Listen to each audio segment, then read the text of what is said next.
Natikom merħba għal-episodju ieħor. Fl-aħħar episodju, jekk tiftakru, konna bdejna l-proċeduri biex bażikament nirritornaw daw iż-żewġ probes lura lejn Kerbal. Biex niffaċilita daqsxejn l-affarijiet minn issa qudiem nirreferi għalija bħala id-dinja. Għalkemm mhijiex eżattament id-dinja tagħna hija ġast analoga tagħha, ma nimmaġina li għamiltu ċar biżżejjed il-punt. Kif tistgħu taraw hawnhekk dan huwa Perseus 3 bħalissa qiegħed iħalli warajh lil-Gili li huwa l-qamar biex ngħidu hekk qamar asteroid ta' Eve qiegħda fil-fatt hemmhekk dik il-pjaneta roża. Ma jidhirx għax ovvjament id-distanza hija kbira wisq u l-prob huwa żgħir wisq, imma probabbilment x'imkien hawnhekk nassumi hemm Perseus 4 li bħalissa qiegħed dejjem sejjer il-barra fi triqtu lejn Kerbal.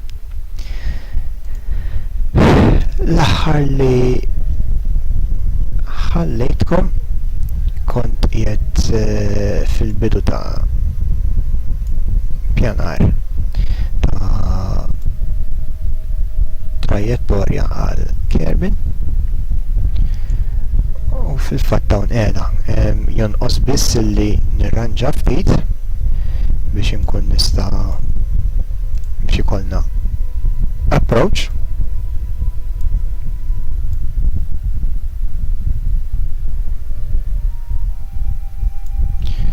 u mill-lider diġà għamilniha ċara hawnhekk.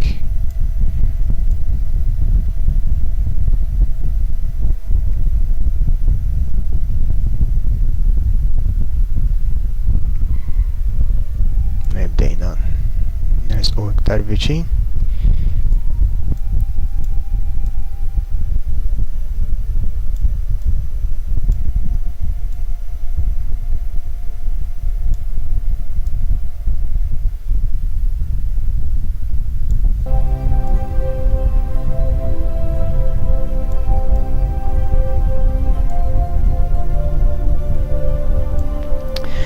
Mela,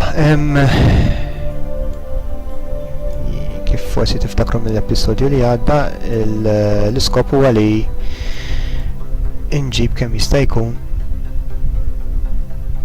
oli baxx biżżejjed biex ikollna naqra assistenza mill-atmosfera. Aħna u deħlin lura 441 rridu naqsu iktar.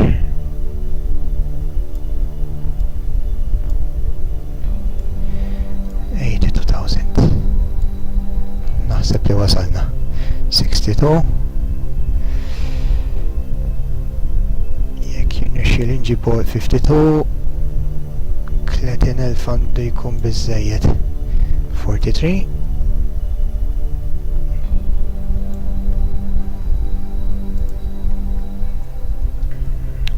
għadna fuq 43.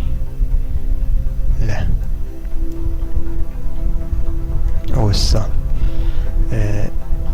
ġiet baxxa żejjed. 26.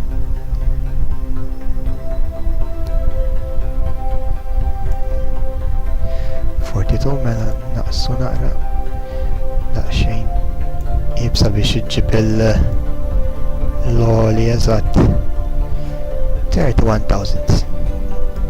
Tajjeb biżżejjed għalija. U il-ħarqa hija inqas. Ħanużaw inqas enerġija, inqas fuel biex notjenu l-istess riżultat li huwa tajjeb ħafna. Nieħdu wkoll mit-talimiet tal-ewwel u innaqsu il-qawwa tal-magna ħalli forsi din id-darba ma nispiċċawx overshooting biex ngħidu hekk bħalma kien ġara. In-node hija 9 iem il-bot. Mela intuħ istruzzjoni biex jorjenta ruħu fid-direzzjoni tajba u anka biex jesegwixxi il-ħara. U hekk qed niżlet it-trust 21.5% biżżejjed.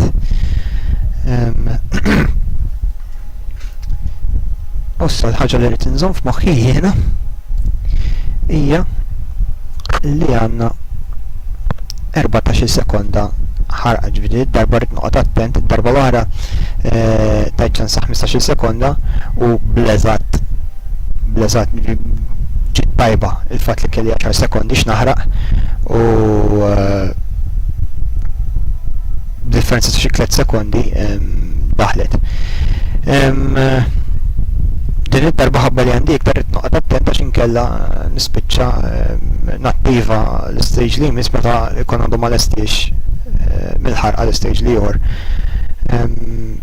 U jaf ikollha konsegwenzi diżastrużi appartu li nkun qiegħed naħli ħarira żgħira iktar fuel. Tgħid li mhux ċuċata kull ma jkollok xi sekonda ġi sekondi kollox imma ċerta waħda huwa fuel. F'affarijiet bħal daw kull qatra tot. Speċjalment meta għalkemm diġà ttestjajt bi probi ieħor qatt m'għandix konferma eżatta ta' x'jista' jiġri b'dawn. Ġifieri qed iridu naraw eżatt kif se tmur l-affari. Mela, kif huma l-affarijiet nista' naċċellera il-ħin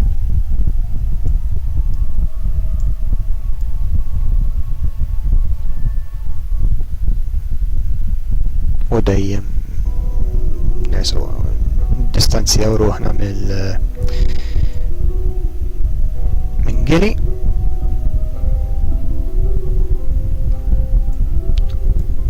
u kull kamera issa ħriġt mill-isfera tal-influenza ta' Gili. Jiet uffiċjalment norbita lil Eve.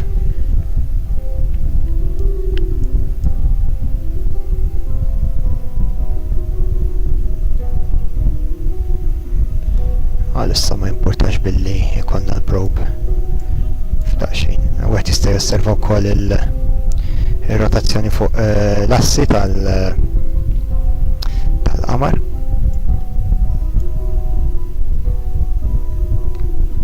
Għat li fl-istess ħin tinkomplu l-orbita madwar Eve u qed jinnota li dejjem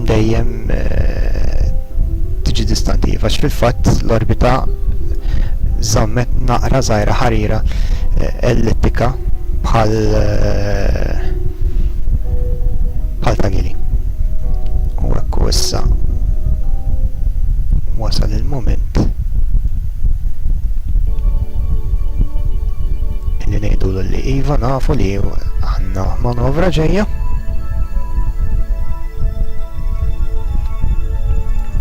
Delete on close.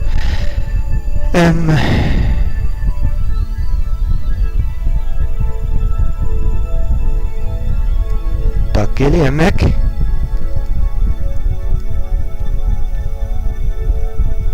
Propet jorjenta ruħu. Mela, bażikament il-probe li ieħor Perseus 4 għandu biex ngħidu head start. Nistgħu ngħidu 9 ijiem qabel dan. F'dan il-każ suppost għandu jieħu vantaġġ li ieħor x'ġifieri. Ġifieri Perseus 4 għandu jasal qabel dan.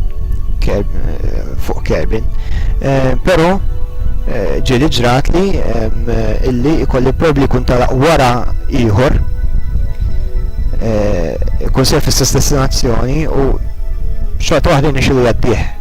Id-differenza tkun għax l-orbita tkun iktar qasira speċi u allura on the way jilħqu u jaddieħ u jasal qablu. Li marriċ li ġrijin u għalli jaslu tnin f'daqqa fl-imkien għalix il-mod kif taħdem din il-logħba ma tippermettix li n-manaġja żewġ probes hekk f'salt. Kolli ninjora wieħed minnhom u jekk ninjoraħ nista' ngħid għad-dritt li nitilfu. Mela. Nżomm preżenti naċċana oħra l-ħin u hawnhekk wasalna. Ħana tiċċansa kemm jifdal biss 5 sekondi u nibgħat is-sinjal biex jattiva l-stage li jmiss. 8, 7, 6, 5 u talaq is-sinjal. Mela. F'pjanat bil-ħarqa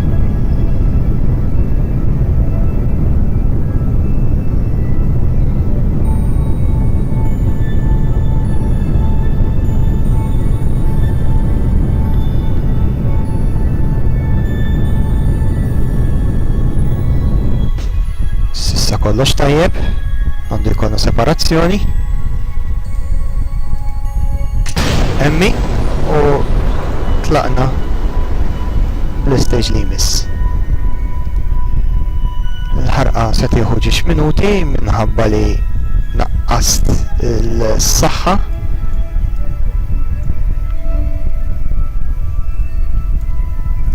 Apposta biex nevita li jkolli l-istess problema jiffaċċed bil-prob liħor. Nisperaw illi kollox imur tajjeb.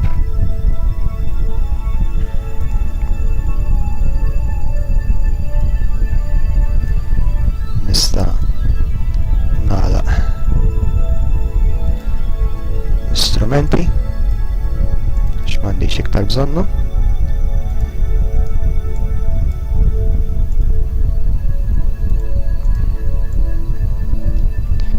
Frankaw daqxej mil-ġen meta jasal l-ura d-dinja biex ngħidu hekk.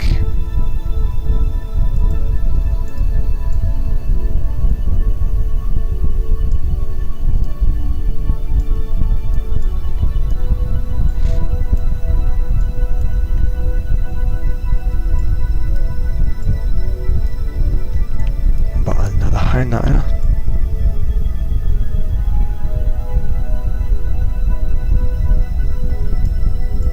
Nara niċċumbax l-gili. Ma naħseb tant qegħdin il-bot aħna wanka forsi fuq in-naħa imdalma tagħha u allura ma tidhirx.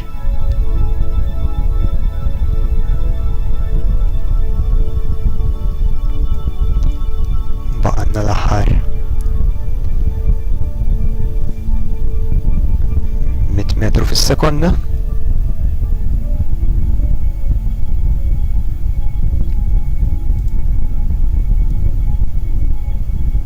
U bħalissa l-orbita għadha ma fetħitx biżżejjed. Għamlu ftit ieħor.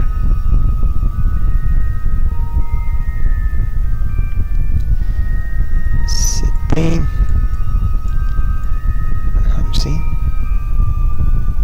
min jota li bil-ħarqa kollha biex sempliċiment noħorġu mill-influenza ta' Eve. 20 10 nispera li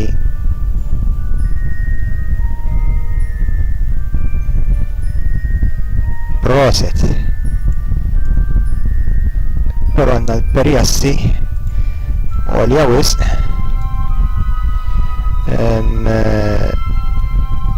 somli prograde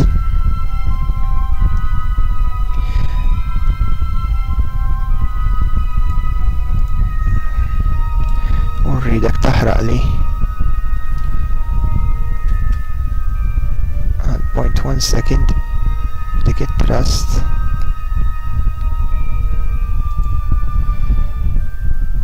ħadnaqqas li l-oli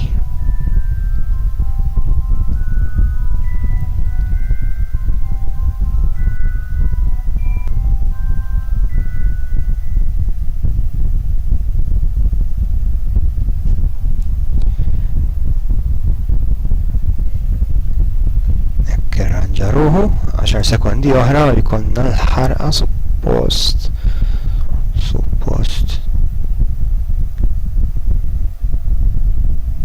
m'għandix titbaxxa wisq.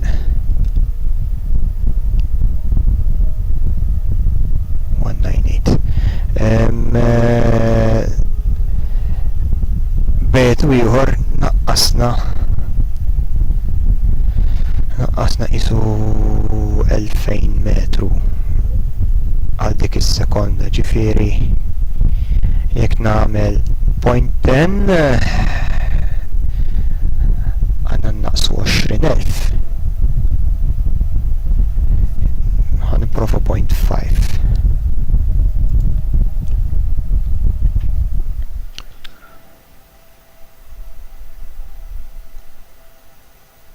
suppost għandha tinżel għal madwar 100,000 metru, forsi 90,000 x'imkien dak l-ilma.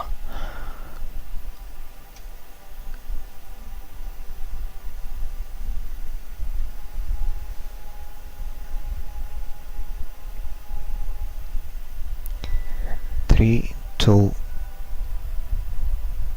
one.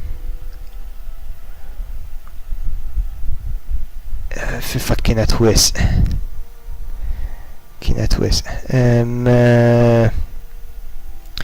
Retrograde u aħraq li għal point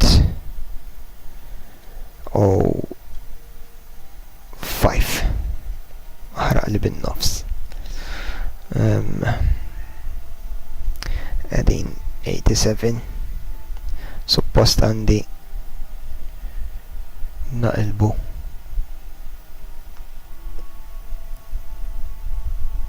5, 4, 3, 2, 1 burn.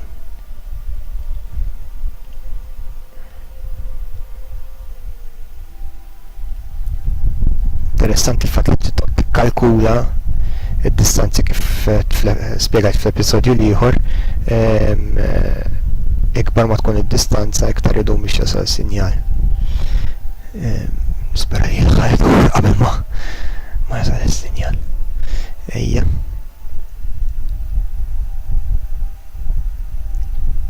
Blazat. Blazat. 1:59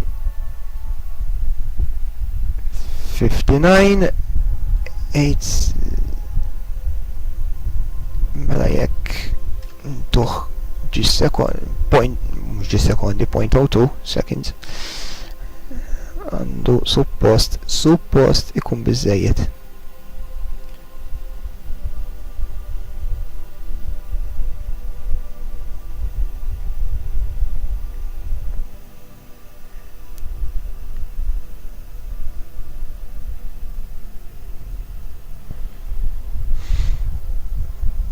Ovvjament nagħmel korrezzjonijiet oħrajn kif nkun wasalt biex nagħmel re-entry. 47 erġa' aħraq.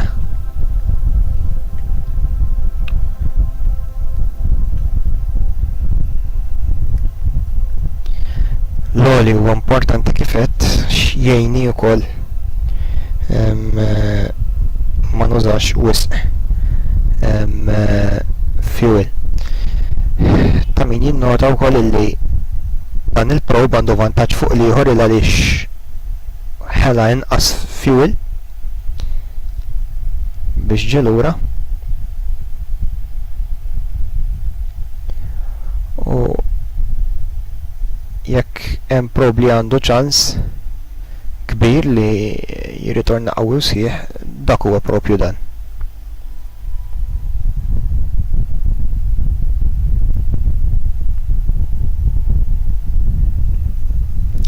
Għandiħħar etwal mill-lider.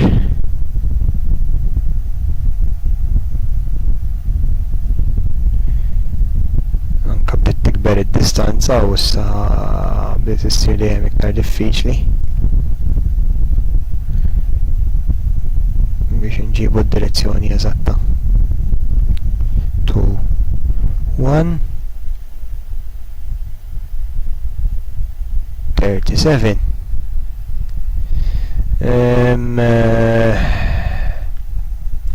Target retrograde.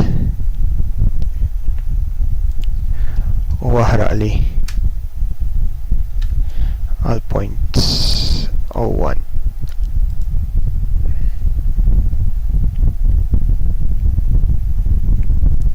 So naqra beda wkoll id-distanzja ruħu u mhux biżżejjed li inti tibqa' taħraq fl-istess direzzjoni ma tirranġa id-direzzjoni tiegħek. Suppost jekk jien naħraq kontra fid-direzzjoni opposta tal-target diretta, li f'dal każ it-target hija l-pjaneta stess, suppost għandha tini riżultat aħjar għalkemm ma nafx għal xiex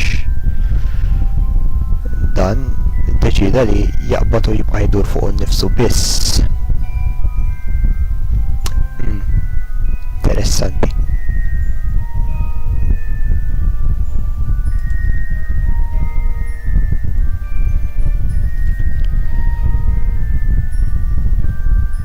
Ma għamilna xejn siebi.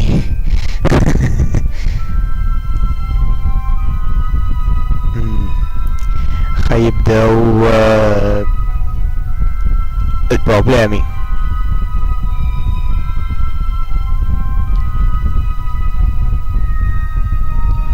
Vera nobola beda jiġri hekk. Imma.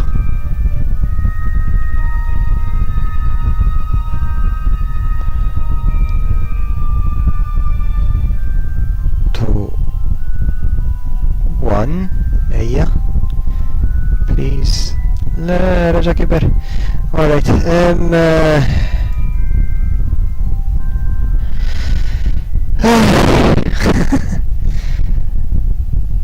nobola meta ma jġibx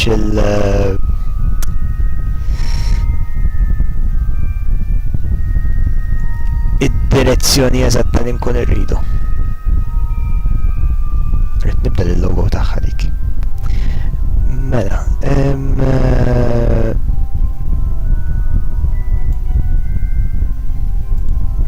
nista' nagħmel hekk focus view.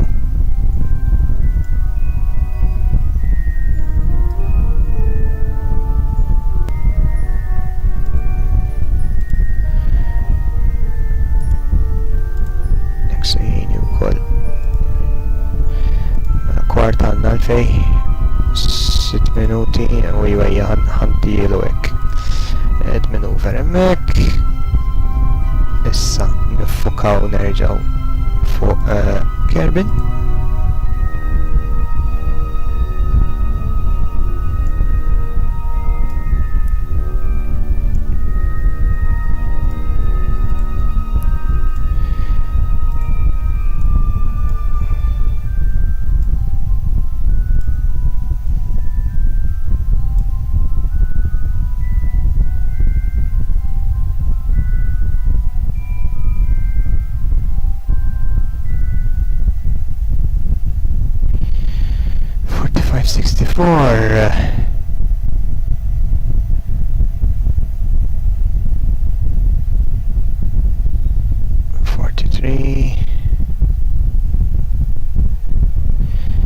Irrid inġibha 30,000.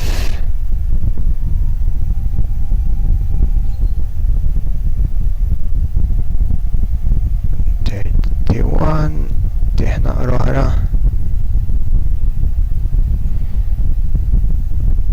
Għandu jkun biżżejjed hekk. Mela. iżomm in-node u jaħraq.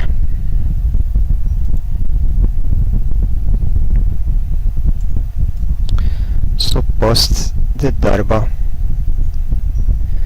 m'għandux ikollna problemi.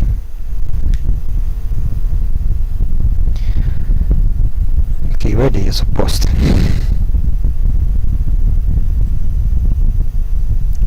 Għax mhux lakemm taqbad u tgħid ma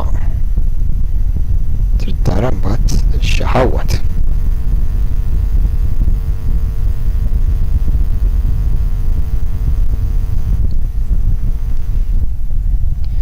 Mela naċċeleraw naqra il-ħin. 2, 1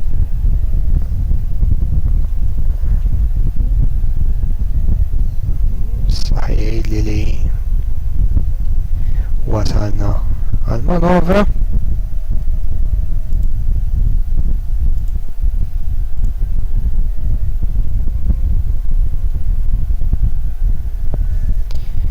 Intant ħajerġa'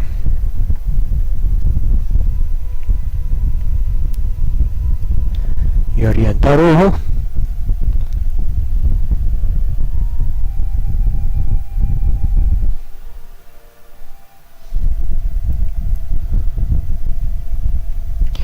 U onestament jien qiegħed nittama illi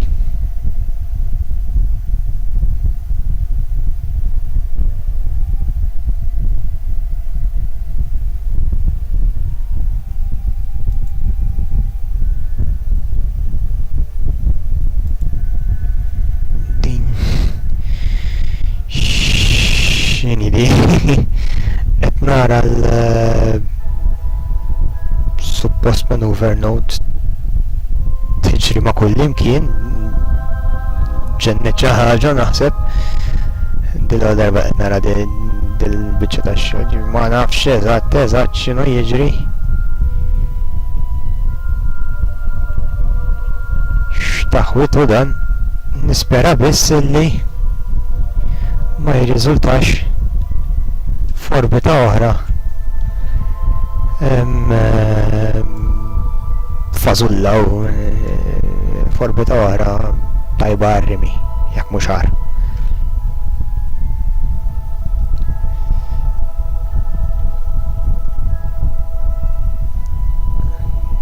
Waqfu 10 sekondi u issa naraw speraw illi kollox sew. 3, 2, 1 nara ġejja l-ħarqa.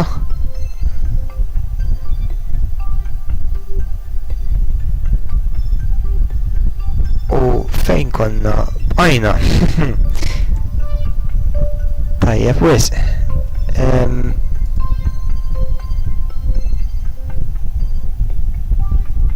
Okay.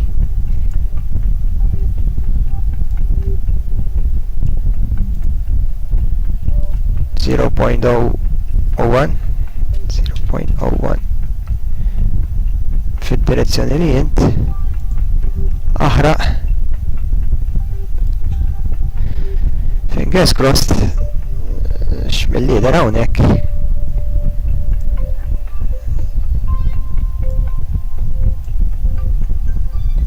ġejjin bil-paroli ħanejdu hekk. Nisperaw li għall-inqas l-orjentazzjoni hija tajba.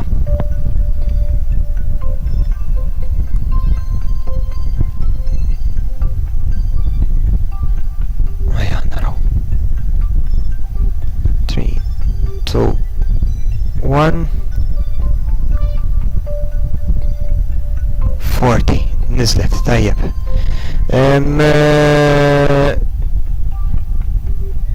Aħraq li anzi tlieta u aħraqhom issa.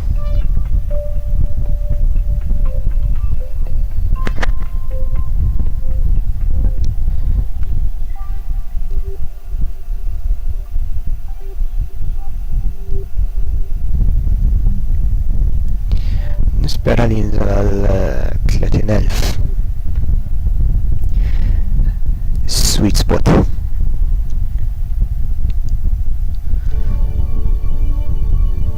Four, three, two, one. 35,000.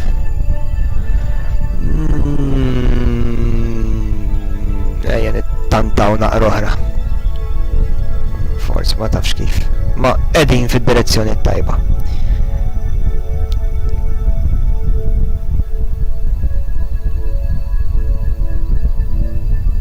Nista' mbaxxija naqra oħra. Mbaxxija ħalli nieħdu gidma sewwa mill-atmosfera għandna bżonna biex il-probe jasal tajjeb. So, 1 bully 31,000 kuntent ma nistax nitlob aħjar. Kif inhu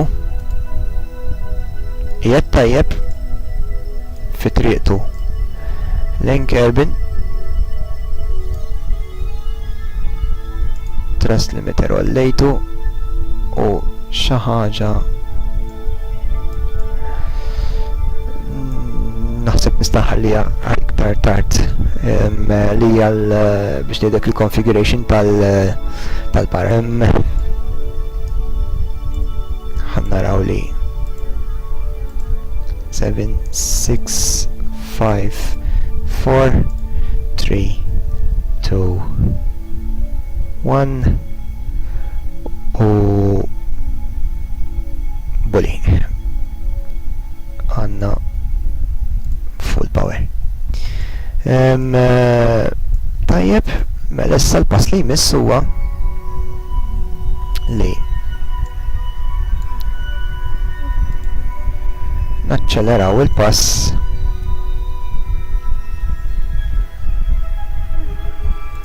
u nsegu l-żewġ probes fi triqithom fil-fatt dan huwa Perseus 4 li ġa ħarab il-barra u Perseus 3 għadu ħajbda ħireġ mill-orbita, però skont it-trajectories kif huma jekk qed nara sew trajettorja tiegħu dan għadha mhijiex infassla kompletament imma qisha is-safra. Alright. Mela, Perseus 4 qiegħed hawnhekk orbita iktar miftuħa, però suppost l-encounter għandu iseħħ x'imkien hawnhekk. Waqt li Perseus 3 ħajħu naqra iktar ħin, naqra iktar żmien u jiltaqa' ma' Kerbal hawnhekk. Ġi suppost m'għandux ikollna encounter simultanju. 215 il-ġurnata.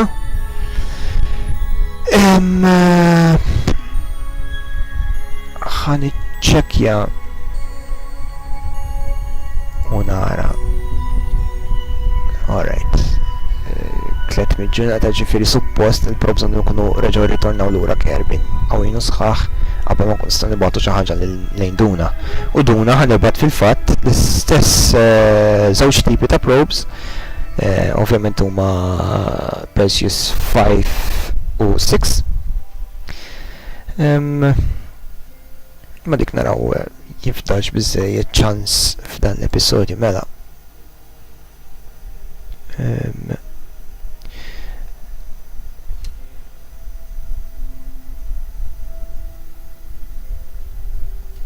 Naċċelleraw daqsxejn il-ħin.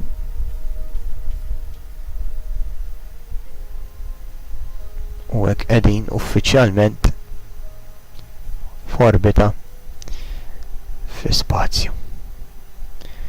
Iż-żewġ probes ħallew warahom għal kollox lil Eve fil-fatt hawnhekk qegħdin. Bħalissa qegħdin laħqu lil xulxin. Perseus 3 qiegħed għadu kemm qabeż lil Perseus 4 ġifieri kif spiegajt iktar qabel, avolja telqu Perseus 3 talaq wara, Perseus 4, qabżu diġa, jgħed qoddimu għax l-orbita tiegħu hija eqsar.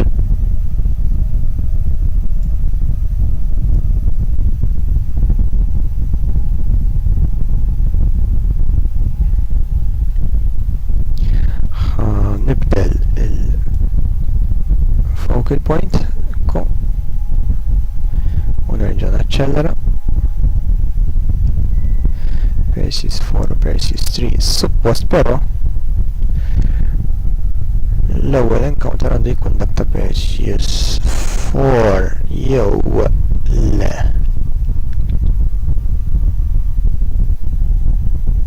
Qiegħed inħoss li għal xi raġuni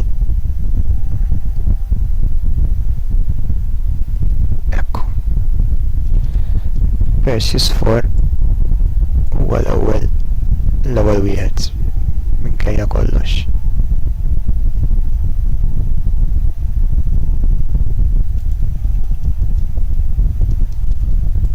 Switch to.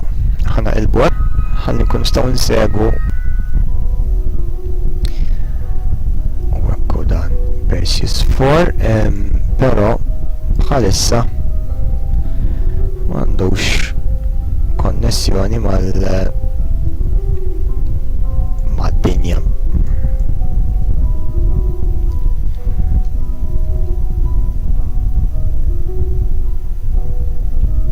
Nisperaw li f'ħin qarib ikollna konnessjoni għax inkella għandna problemi serji. Mingħajr konnessjoni ma nistax ngħaddi ebda kmand u nirriskja serjament li nitlef għal kollox lil dan il-probe. U mhix taġobni xejn is-sitwazzjoni kif inhi, jeddejjem jersaq viċin u s'issa xejn.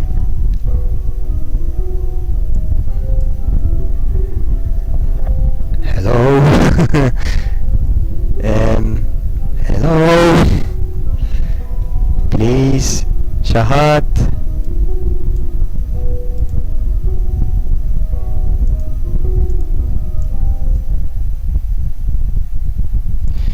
Id-dix lej Kerbal ġi suppost jaqbad, ma nafx għala. Dan oraj, dan qiegħed lejn Eve, suppost għandi wkoll abbord, din.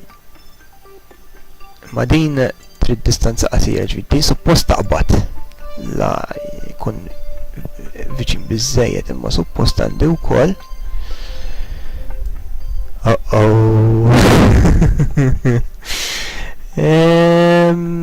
Naħseb li għamilt sbal kbir. Sa naraw. Nispera li nkun fortunat emmu ġi viċin biżetta dis-satellita Unity 8. Grazzi, nħobbok. Salvajtni. Ħanaqleb malajr qabel ma joħroġ mill-influenza tagħha fuq Kerbal. Hekk suppost għandna konnessjoni diretta ma' Kerbal iktar b'saħħitha. Moment ta' paniku, imma hekk wara s-sinjal iktar qawwi, iktar għax robna viċin. Dan jista' jieqaf.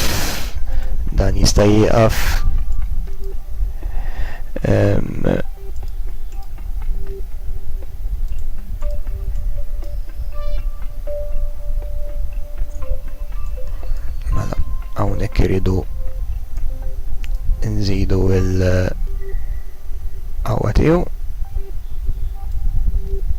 100. Issa, suppost mill-equipment m'għandi xejn li qiegħed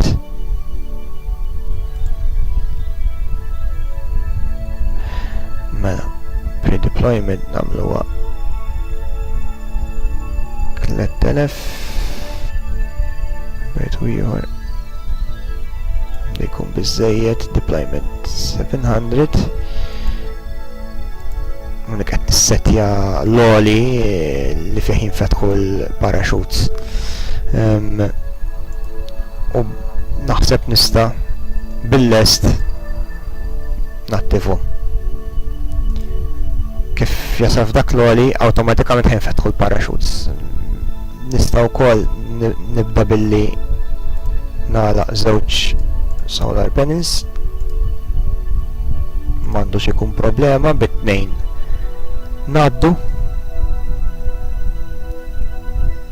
nżomm dawk it-tnejn stivati ġewwa f'każ li għal xi raġuni jew oħra nitlef l-opportunità nidħol lura jerġa' jispiċċa lura fl-ispazju u jekk tiġi xi ħaġa lil dawn il-solar panels għal xi raġuni nkun waqgħet il-komunikazzjoni ikolli backup. Mela, nkomplu l-ġita tagħna jekk baqgħet il-konnessjoni baqgħet mela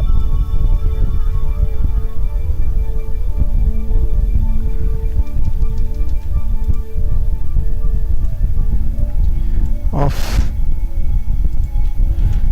nista' nattiva l-SIS tiegħu norjentaħ retrograde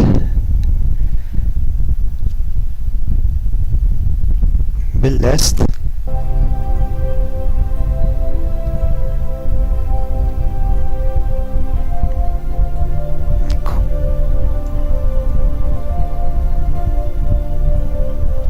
rientri se tkun affaxxinanti ħafna suppost fid-distanzi jidher ukoll il-qamar fejn hu naħseb jgħid fuq in-naħa l-oħra ekku minn fejn qiegħed jinqiegħed in-naħa l-oħra waqt li minn mhux qiegħed l-hemmhekk ma żgħir wisq anzi naħseb dak hu ikolli ngħid jew dak oġġett ħadra nimlemma naħseb isum id-direzzjoni naħseb iktar dan hawnhekk. Insomma, ma naħlix iktar ħin, issa suppost stabbli nkomplu l-aħħar naqra u nisperaw li Perseus 4 jirnexxielu jagħmilha. Noqorbu 876, 500,000, 400,000 din hija l-veloċità li qed nirritornaw biha. Kważi 3000 metru fis-sekonda fil-fatt qed nistenna li xi ħaġek ikun l-speed ġifieri ta' fuq naħseb illi kif nilħaq il-100,000 metru issa tfaċċa l-qamar fil-fatt nibda naħraq biex niddeċelera u naħseb li nista' nagħlaq id-dix u ma nitlifx il-sinjal ekku għax issa il-sinjal qed nirċevih mill-antenna. Batteries għandna biżżejjed. Nista' nagħlaq dan kif nilħaq il-100,000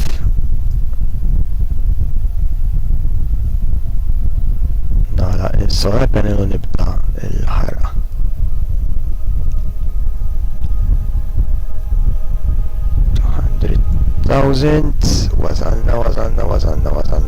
wasalna maħna 8, 7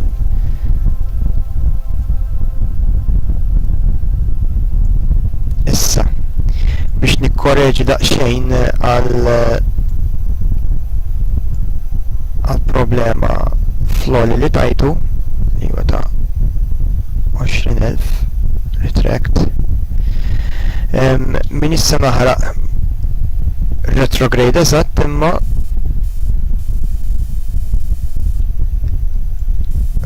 ħana ilbu.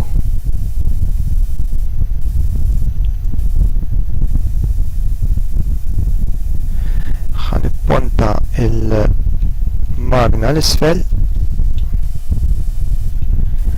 b'tali mod li nolli naqra żgħira il-trajettorja di suppost għandi nara l-perjapsis tiela ftit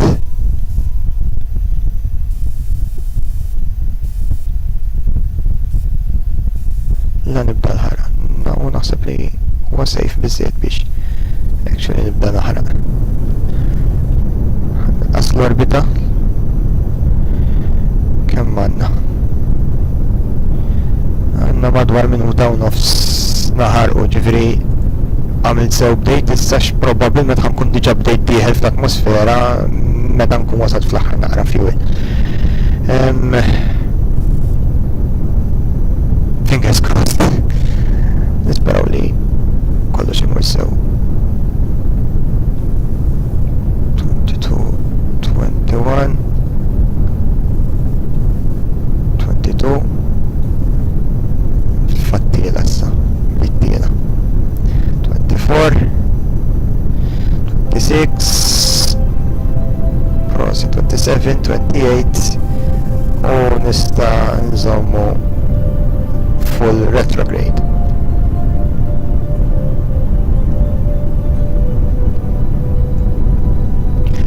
L-apopsis nizla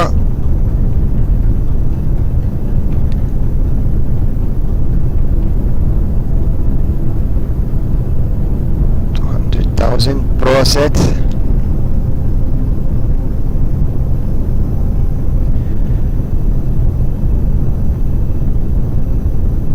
dejjem nizla hawnhekk speed eccellenti jekk nilħaq l-1600 bully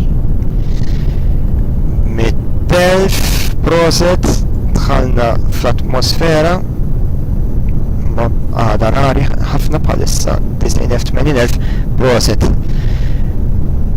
1600 iva ħajkolna soft re-entry suppost il-probe għandu jinżel fuq l-oċean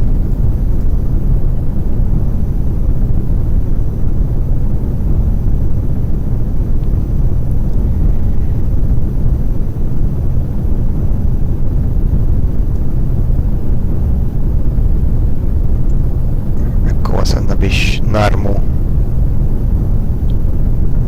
stage proset malajr għaleb radial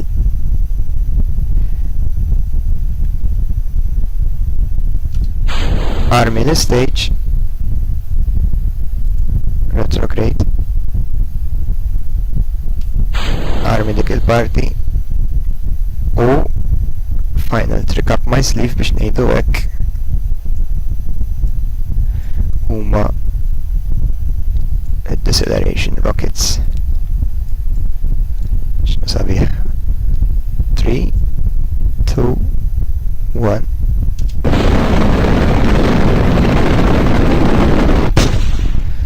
u hekk iddeċelerajt naqra oħra ħallejna l-stage u l-connector jitħlu qabilna dawk issa probabbilment jew jinħarqu fl-atmosfera jew nkella jikkrexxjaw għal ġol baħar. Issa jonqos biss li l-probe jasal lura qawwi u sħiħ. Dan nista' niddeattivaħ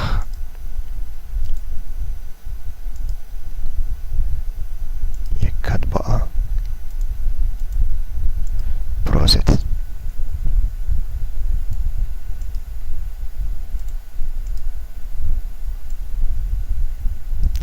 U ekku beda jħoss l-ewwel ftit effetti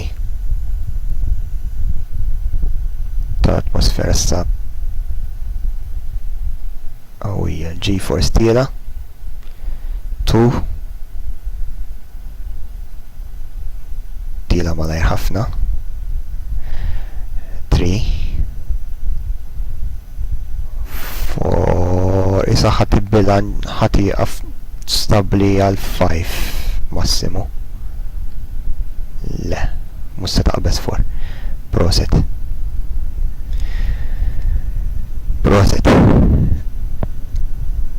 Kenna re-entry. Pinna.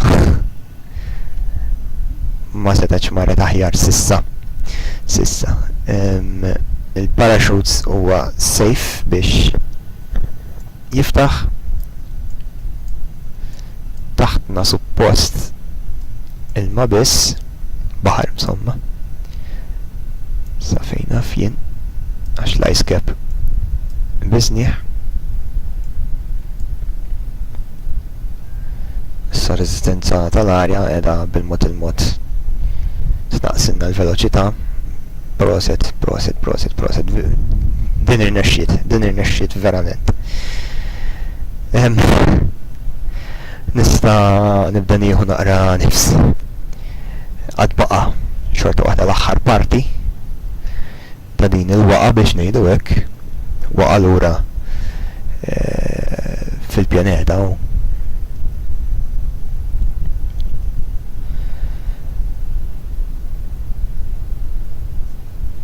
Nizel. Proset naħseb. Alright, minn ftit ieħor nkun sta nitfil SAS emmu ħareġ il-parachute. Nista' nitfilu l-SAS. U qed tinħalli l-aerodynamics tiegħu stess iżommuh orjentat tajjeb. U ovvjament bil-parachute qed jiġbed minn fuq.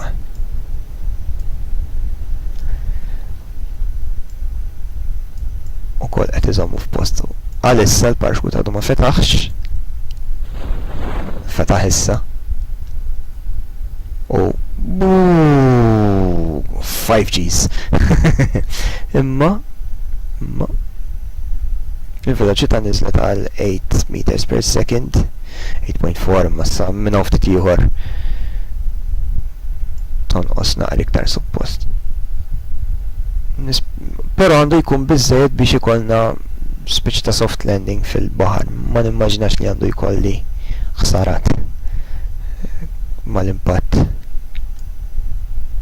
4 3 2 1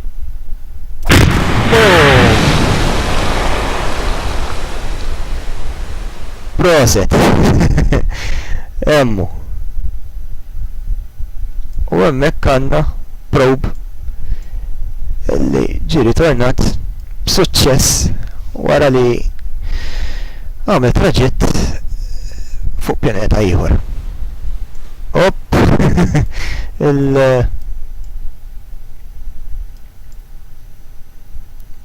il-partijiet li konna abbandonajna warajna. Proset.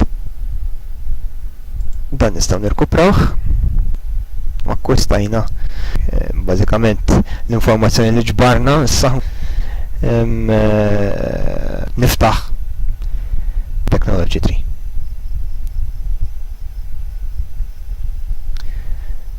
U għadanin fil-fatt 1000 punt. Proset. Għalija kienet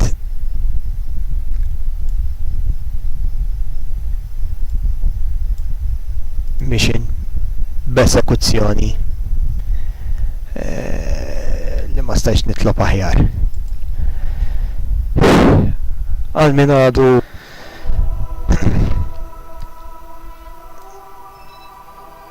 ser nagħmel il-return issa ta' Perseus 3.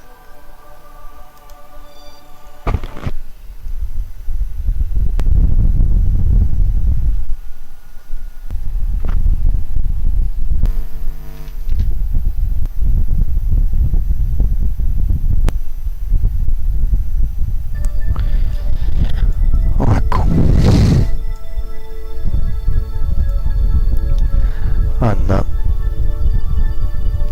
l-Perseus 3 fitritto l-ora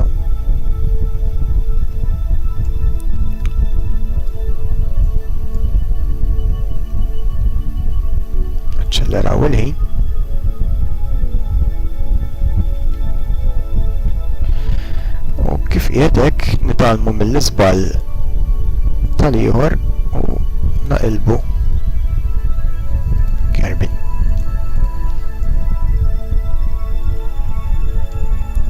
Ħalli ma nitilfux kuntatt mal-pjaneta tagħna u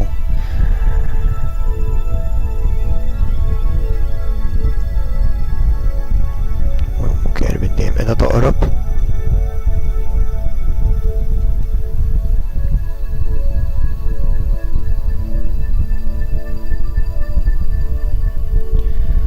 U speċjalment libna għall-isfera ta' influenza ta' Kerbal.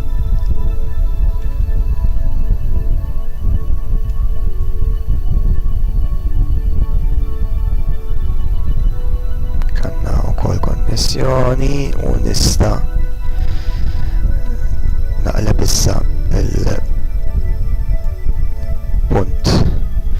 di vista tagħna retract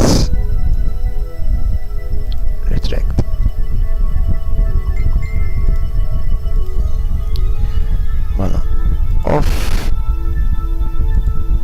u tfaħ retrograde. Suppost nagħmel check-up malajr, suppost għandna kollox f'postu iva hekk jidher.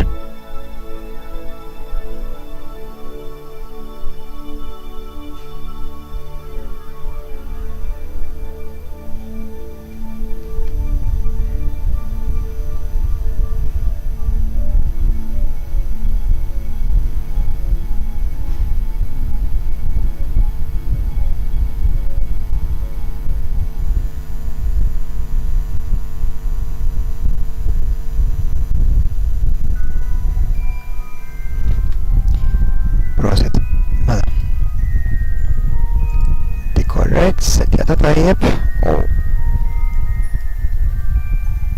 ċeleru naqra l-ħin ħanerż u dejjem iktar viċin tal-pjaneta. U l-istess bħal Precious 4 qablu. Precious 3 ħajkun nieżel mill-South Pole ngħidu hekk. Differenza li ħajgawdi l-ġurnata fuq il-pole bħalissa dejjem nistgħu nagħlquha nissettja l-parachute. Rejt diġà ssettjat qisu. Proset diġà ssettjat mela nippreparaw ħalli jinfetaħ bil-lest. Nista' nagħlaq is-solar panel.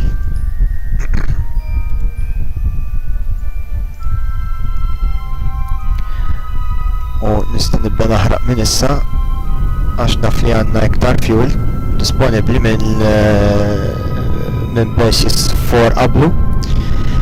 U allura jrid iktar ħin. Fil-fatt fejn bluħar kellna minuta u nofs dan għandna 10 minuti u kwart.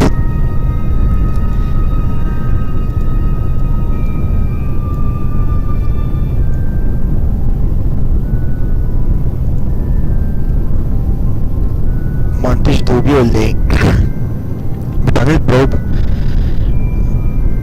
għandu jkolli rientri ħafna iktar komda minn Precious 4. Ma s'issa qiegħed nara riżultati vera tajbin. Kuntent. Nfakkarkom illi qabel daw iż-żewġ probes kont baġġiex probes oħra, wieħed minnhom kien kont battu Eve. Dak kien l-ewwel wieħed, Precious 1. Dak ġast kien mar Eve u irritorna lura ma ġabarx ebda data. Kien il-prototype biex ngħidu hekk, il-prototipu battu biex nittestja il-sistema kollha r-rockets. Nara li kollox jaħdem tajjeb, nara li kolli biżżejjed fuel u l-magni huma kapaċi jagħmlu l-biċċa tax-xogħol u ħalla riżultati pożittivi kif rajt li ħadem but Precious 2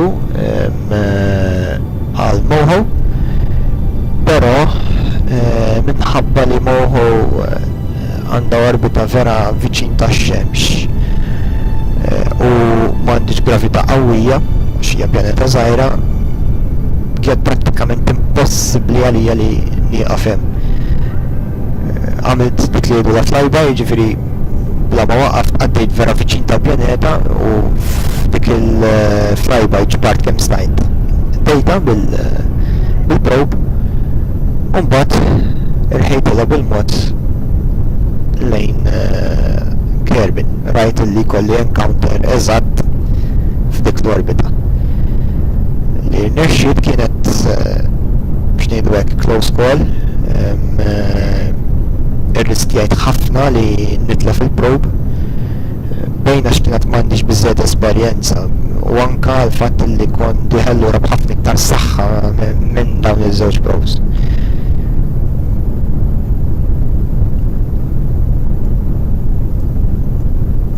Imma l-grazzja tal-Alla nnexxiet ukoll.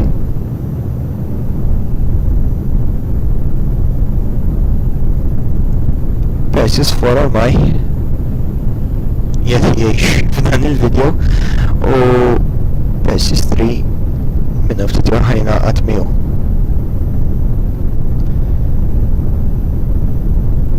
Veloċità dejjem nieżla.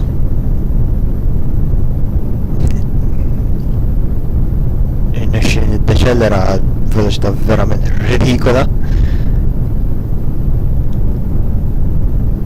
Hawnhekk kważi naħseb li naf nasal narresta għal kollox. Il-veloċità di il-faġġejt kważi vertikali.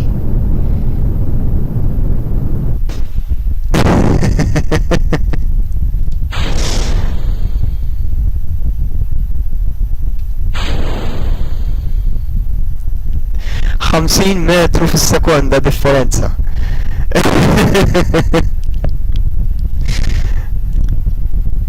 Imma il-problema hi li għadni ħafna floli, għadni serjament floli, ġifieri kif jien plus li issa ħankun qed nippreċipita waqa' vertikali hawnhekk.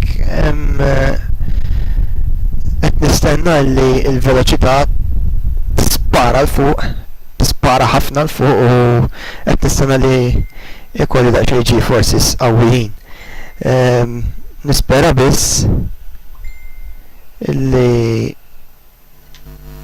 ma naxquwix għax eħe kultant jista' jagħti l-każ illi tkun iddeċelerajt iżżejjed.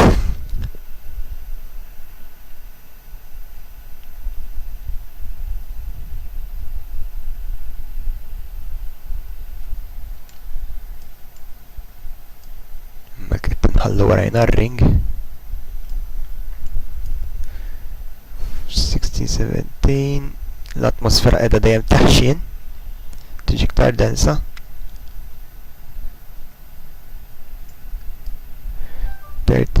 Proset bħala veloċità tajba. Minix nieżel veloċità assurdament qawwija.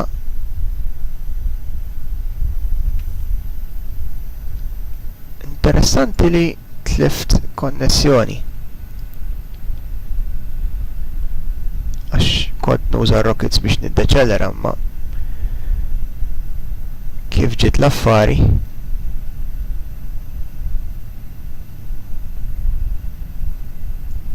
kważi m'għandix għalfejn għalkemm nixtieq nużhom ħalli nneħħi l-periklu illi jieħdu spontanjament f'ħin li ma jkunx daqshekk opportun.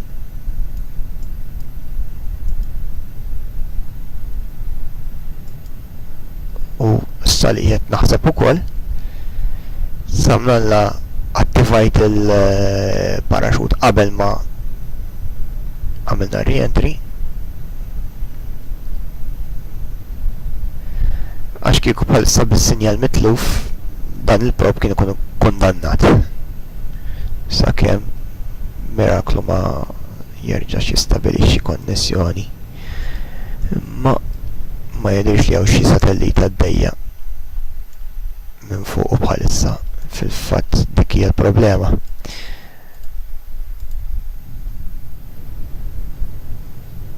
Tkun orbita viċin l-ekwatur, għandek coverage il-ħin kollu minn kull imkien, ma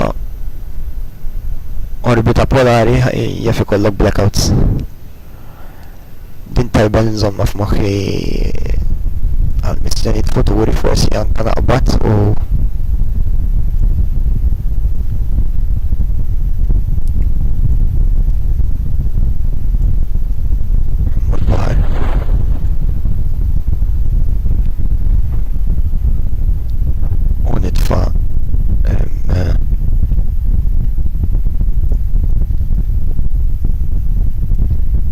satelliti f'orbita polari.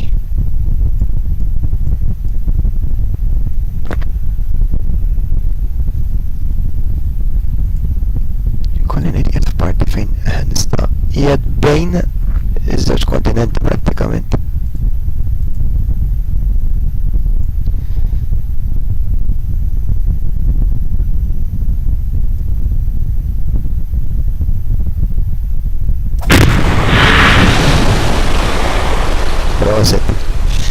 Fuq naħa tidher l-art ħadra fuq l-ora.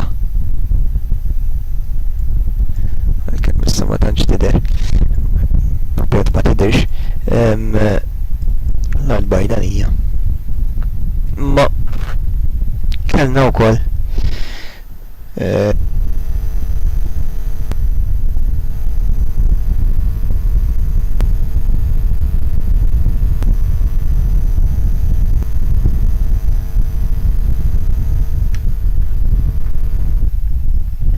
proset.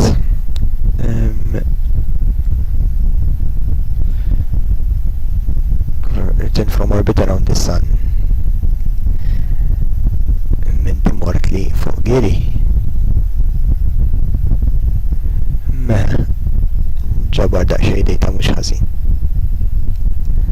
Dan dejta li ħankun nista' nuża fuq il-technology tree. Daw essaċ m'għandix bżonnhom. Tankijiet, static alloys, 1000, dawn il-500 mbagħad. Aerospace composites, passenger cabins. Dan aspett ieħor mill-logħba li inti jkollok technology tree u missjonijiet tagħmel waħda wara l-oħra tibda tiġbor dawn il-punti u mbagħad tkun tista' tużhom biex bażikament tiġġib modules ġodda li tkun tista' tagħmel iktar affarijiet bihom.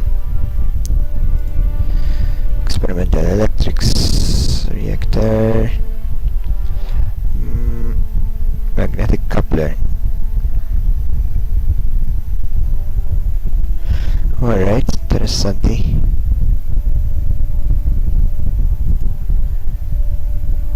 Rimjet nozzle, nipprova nara xjot l-iktar għalija bħalissa u l-iktar ħaġa li għandi bżonn hija li jkolli bxiex nieħu ħsieb il-missjonijiet li jmiss ikunu suċċess u l-missjonijiet li jmiss wara li nkumbat dal-Perseus missions huwa li nibat il-Kerbals. Dik se tkun biċċa xogħol ta' vera. Issa mill-ultraviolet beamed power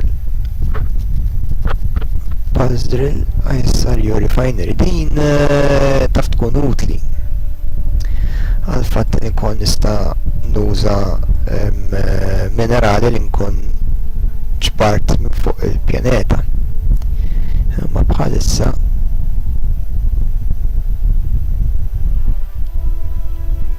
Lancer is the result of the continuing joint venture. Alright. Tidher li tiġġenera daqsxejn proset.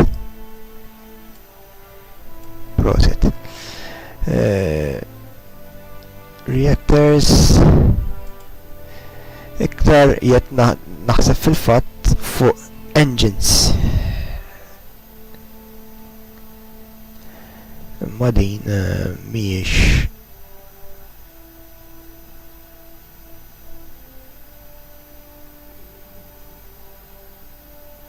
sferk il-tokamak.